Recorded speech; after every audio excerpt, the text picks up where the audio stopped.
FC ഗോവയിൽ നിന്ന് Ivan ഡോഹ്ലിങ്ങിനെ സ്വന്തമാക്കിയിരിക്കുകയാണ് കേരള ബ്ലാസ്റ്റേഴ്സ്.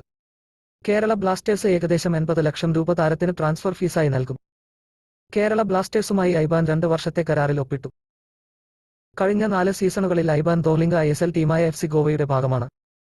പ്രസിദ്ധമായ ഷില്ലോങ് ലജോങ് അക്കാദമിയിലാണ് അദ്ദേഹം തന്റെ കളി ജീവിതം ആരംഭിച്ചത്. തുടർന്ന് അദ്ദേഹം ടാറ്റയുടെ യൂത്ത് ഡെവലപ്മെന്റിലേക്ക് മാറി. അവിടെ മികച്ച പ്രകടനത്തോടെ നിരവധി ക്ലബ്ബുകളുടെ ശ്രദ്ധ പിടിച്ചുപറ്റാൻ അദ്ദേഹത്തിന് കഴിഞ്ഞു. 2016-ൽ താരം ലീഗ് ടീമായ ഷില്ലോങ് ലജോങ്ങുമായി സൈൻ ചെയ്തു. ആ സീസണിൽ പകരക്കാരനായി മോഹൻ ബഗാനെതിരെ അരങ്ങേറ്റം കുറിച്ച അദ്ദേഹം അവർക്ക് വേണ്ടി 25 മത്സരങ്ങൾ കളിച്ചു. ഷില്ലോങ്ങുമായുള്ള വിജയകരമായ സീസണുകൾക്ക് ശേഷം ഐവാൻ 2019-ൽ FC ഗോവയുമായി ഒരു ദീർഘകാല കരാർ ഒപ്പിട്ടു.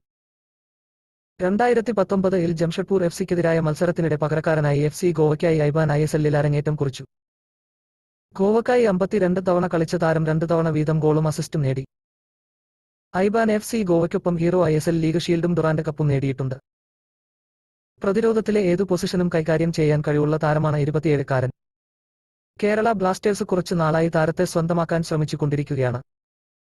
അദ്ദേഹത്തിന്റെ വൈദഗ്ധ്യവും ശാരീരിക ആധിപത്യവും സാങ്കേതിക നിലവാരവും വരും സീസണിലേക്കുള്ള കേരള ബ്ലാസ്റ്റേഴ്സ് ടീമിന് മുതൽക്കൂട്ടവും എന്നുറപ്പാണ്.